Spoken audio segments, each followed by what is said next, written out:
Leaving your job and starting on a new path can be a really scary decision, but an equally rewarding one. I recently quit my job, picked up my whole life, and moved 7 hours away to a city I'd never visited before. Come along with me as I tell you exactly what it took to get this journey started and how it's going so far, including my unfiltered opinion about why I would never permanently move to Annapolis, Maryland. So stay tuned to the end of the video to hear a little bit more about that. Ultimately, the decision to quit my job boiled down to it not providing me with 3 essential things. And if your job can't provide you with these 3 things, maybe you should quit your job too. The first essential thing I felt like I was missing in this job was balance. I didn't have any work-life balance, and it just felt like my life was work.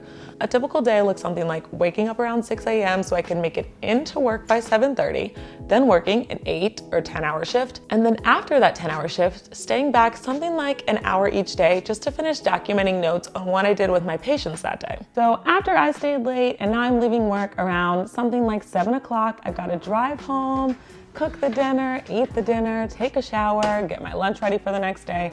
And I'd say I was done with everything around 9 or 9:30 each night. And then it was time to go to bed. Now, part of this lack of balance is my fault, and not finding a good way to not have to stay after work for an hour every day or not have to be at home prepping notes for patients. But some of it did have to do with my work environment and the supports or lack thereof that my job had set up.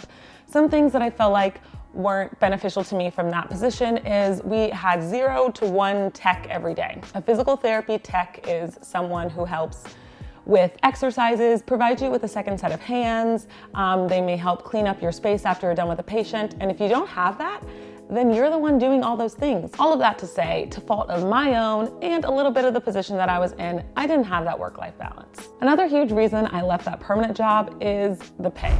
Of course, there are tons of things that help us decide whether a job is right for us, but pay is usually pretty high on that list. After spending 4 years in undergrad and 3 years in graduate school to become a physical therapist, I have racked up a good amount of debt. Coming out of school and making about a little under $2,000 for each paycheck, so bi-weekly paychecks, just wasn't enough for me. I'm sure that so many of us feel overworked and underpaid, and we don't have to. You can leave your job. It's a scary thing to do. It puts so much uncertainty and doubt in your mind, but I promise you, if you're doing it for the right reasons, because you're missing things that you need to feel fulfilled in life, then it will be rewarding in the end. The last reason that I left my job is the biggest one, the fact that I just did not feel happy. I felt sometimes like I couldn't give my patients all that they deserved because I'm thinking to myself, when is this session over? I need to make sure I have time for my notes. And that's just not the type of physical therapist I want to be. I want to be engaged with my patients. Your happiness in life is maybe the #1 most important thing in life. It feels selfish to say it out loud, but it's the truth. We get one life, we're gonna live it one time. We don't even know how long it is. So what's the point in wasting 5, 10, 20 years doing a job we don't like?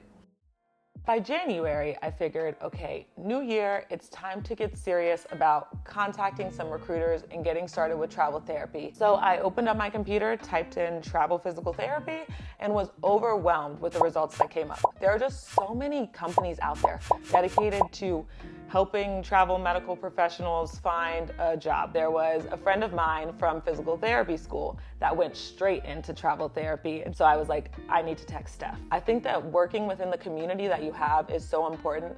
And honestly, a lot of us just try to do things on our own when there are people in our lives that are willing to help.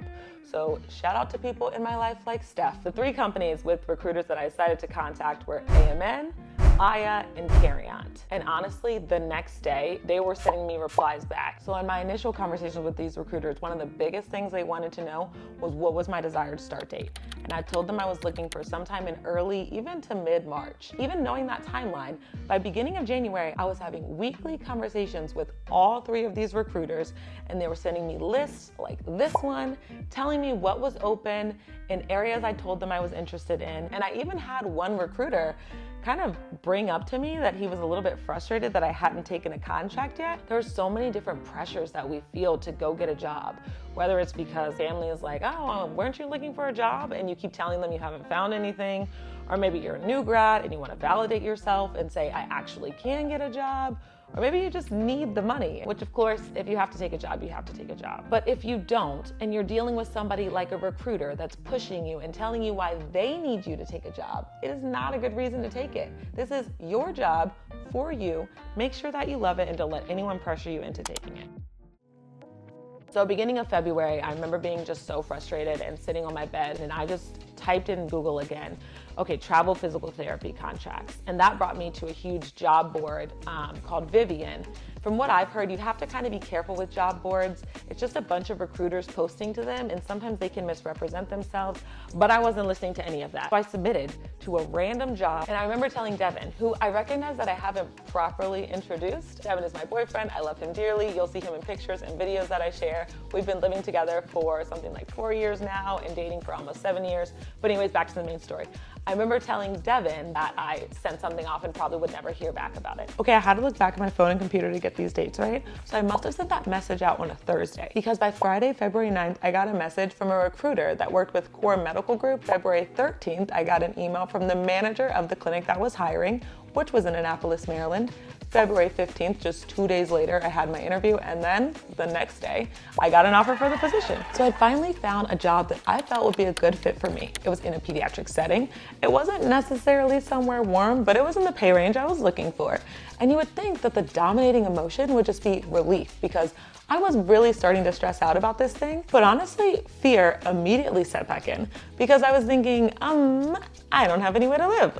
So I thought back to my conversation with Steph, who had given me all those tips about travel physical therapy, and she told me about a website called Furnish Finder that connects individuals like me who are looking for housing that is already furnished with maybe a little bit of essentials in there too that we don't have to lug around with us, with renters who have places like that. That is how I found the place that I'm staying in right now. And then that's when it was time to really start packing and planning this move, because Devin and I needed to get everything that we owned out of Charlotte, North Carolina and into either a storage unit or our 2 sedans and bring it on up to Annapolis, Maryland.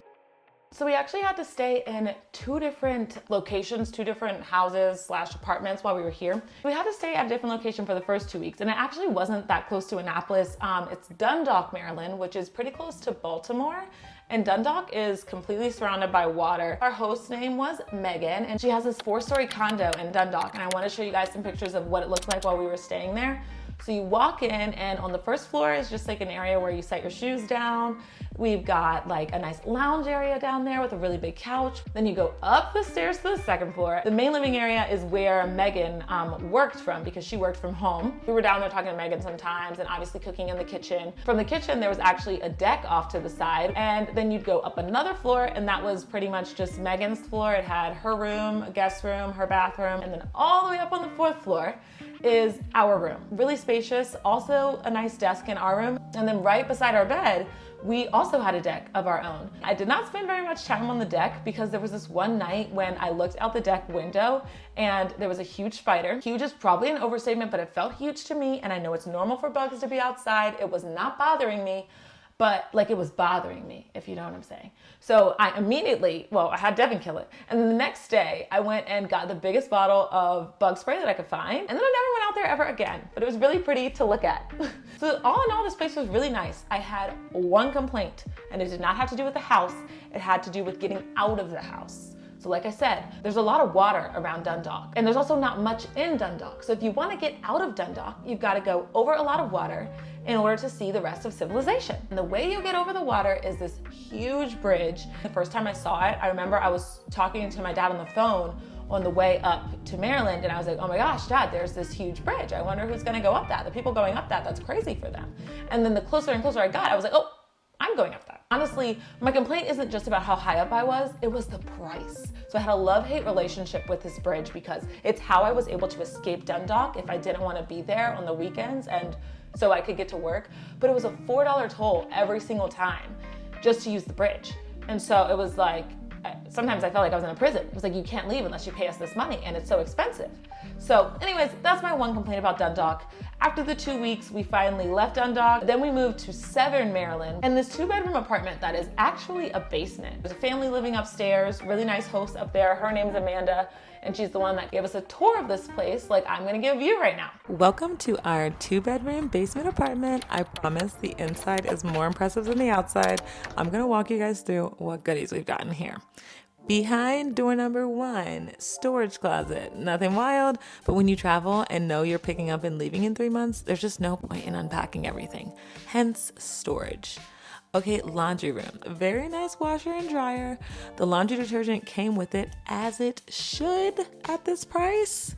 All right, the living room with a big old comfy couch. Sectionals are just my weakness. I will take a comfy, huge couch over a cute little aesthetic one any day. Also, so many lights down here. Amanda, our host, was not playing with that electrician. She said, I don't want it to feel like a basement. I want it to feel like my tenants are sitting under an operating table. So when y'all see that glare in my videos, just know I'm sitting under the sun in this apartment. Le kitchen, I don't know if y'all can see, but we had some noodles out because Devin was about to chef it up. And by chef it up, I mean make a chicken meal. I could do a whole video about how much of picky eaters we both are, and that results in a lot of chicken meals. Here goes bedroom number 2, aka my recording studio. I use this to do some filming for you guys, hence my ring light. All right, let's head to the bathroom. Y'all, this is Devin and I's first ever time having 2 sinks. Let me tell y'all, I don't care how much you love someone, the annoyance you will feel when you are brushing your teeth and they accidentally spit on your hand when they're going to like get the toothpaste out. It's just unreal. It will just take you to another level every time. So happy we don't have to worry about that here. Finally, here's our bedroom. Devin's little work from home setup. I'm gonna get there one day. I'm manifesting it now, y'all. I will not be leaving my house every day to work. But for now, we travel. And that is all 1,100 square feet of the inside. One last thing I wanted to show you guys about this place is the backyard. It's pretty spacious, and we've enjoyed being able to come out here, hang out with our host family, play with their dog that they have, which is a cane corso, a huge dog. I never thought that I'd be saying I love just playing with cane corsos. Growing up, we never had any sort of animal with pet hair because my mom's allergic, so we didn't have a dog, a cat, a rat, nothing like that. We had a goldfish. But I've had a lot of fun playing with Xena. Her bark really is bigger than her bite, and I know now that I definitely want a dog. Devin and I have decided we're into getting a dog whenever we stop bebopping around from one place to another and actually settle down. By April, I'd been working about a month in my travel position, and let me tell you, I am so much happier in this position. So I must like the job better, right? Wrong. That is just such a hilarious realization that I came to, that I don't like this job more than my last one, but I 100% like my life working this job more than I like my life working my last job. Okay, before you tell me how confusing that is, let me explain. So the temporariness of this job, that is a word. I Googled it, I looked it up, I put the definition. The temporariness is something that I thrive off of. It was just so beneficial for my mental health to know that in 3 months, I'll be done. I can take a break as long as my bank account allows for it, and I'll just start working again when I want to. And getting paid a lot more to do the exact same thing doesn't hurt either. Another reason I am so much happier in this job is because I proved to myself I could do something that I wasn't sure that I could. In my last job, I was so afraid, I felt stuck, and I was just like, what am I gonna do? I'm a grown-up now. I can't just leave my job. But then I did, and I'm fine, and I'm happier for it. I'm more than fine. So if you're thinking of making a big life change, I say go for it. Prove to yourself you can do it, because you can. And let's be honest, if you don't do a couple of scary things every once in a while, are you really living? While I was getting adjusted to my new job in April, a huge change happened to our travel plans. Remember, the plan was 2 weeks in Dundalk, 9 weeks in the 2-bedroom apartment in Severn that we really liked, and then back to Dundalk for those last 2 weeks because there was someone moving in. However, about a week after we moved into the 2-bedroom apartment in Severn, a tragedy occurred, and that bridge I told you all about that helps you get in and out of Dundalk, Maryland, collapsed. I'm sure that if you live in the DMV area, you at least heard of the Francis Scott Key Bridge collapsing because it was just such a local tragedy that was unexpected and really unbelievable that this huge bridge could come crumbling down in such a short amount of time. And I know that I'm really lucky that the only inconvenience for me was that I wasn't able to go back to Dundalk, Maryland. That being said, during that time, there was a lot of uncertainty for me because I just wasn't sure where we were going to live. I knew that I couldn't stay in the 2-bedroom apartment in Severn because someone was moving in. In true Kayla fashion, even though somebody has already said no, I decided to ask anyway. And I messaged the host and asked if there was any way that we could stay a little bit longer. And thank goodness she said yes. So in the 2-bedroom apartment in Severn, Maryland is where we will spend all of this contract. Okay, I'm super excited because now is the time for me to do my absolute favorite part of the video, where I'm gonna give you guys my unsolicited, nobody asked for opinion about Annapolis, Maryland. Because honestly, that is like one of my favorite things to do.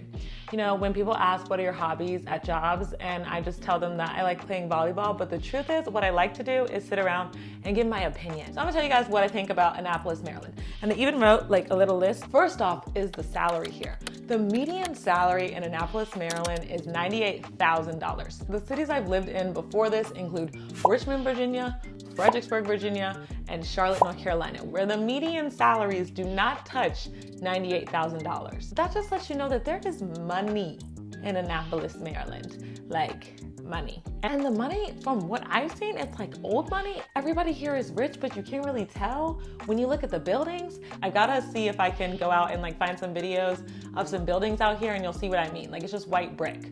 So if I do that, it'll be overlaid right now. Videos of white buildings. And maybe you don't see the money in the buildings, but where you see the money is the people. And shout out to them. Like, if you got it, flaunt it. All the women here have Botox and lip fillers and bombas, and obviously I am stereotyping, but I've just seen many people that are wearing like those expensive bombas from Shark Tank, and they're putting them on their kids. Like, they're coming into physical therapy with bomba socks on their kids, and I'm like, flex on me then, because I don't know if you guys have seen my socks in this video, but they are from Primark. Honestly, when I feel like my coins are high enough, I'm gonna have Botox. I don't think I'll need the lip fillers, but I'm definitely we're gonna straighten all this out.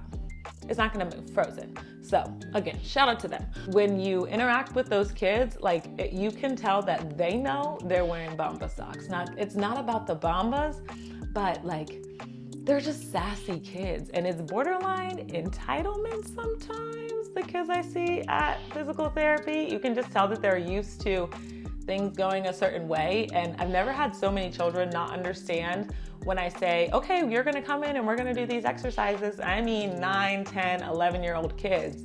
And they're like, why can't I swing upside down on the trapeze bar? I'm like, because that is not the exercise we're doing. And they just wanna do what it is they wanna do. And I blame the Bamba socks. So, also, I didn't find sweet tea here once. And after that, I decided that nowhere in Annapolis, Maryland has sweet tea. And I know that that's not true, but I'm harboring it. I was at this hibachi spot and they offered me unsweet tea. And I was like, well, please, no, thank you. If you could put some sugar in there, that'd be great. Actually, I said none of that to them, but I asked if they had sweet tea and they said no. And I was like, I don't like the north. Now, I don't know if this is true north, but this is the furthest north I've ever been, and it feels very north. You guys don't have sweet tea. It's not giving Southern hospitality. It's simply not. Everything here is so healthy as well. I go to like a smoothie shop and I ask for a strawberry banana smoothie, and you can tell that the only things in there are strawberries and bananas. The milk is non-fat.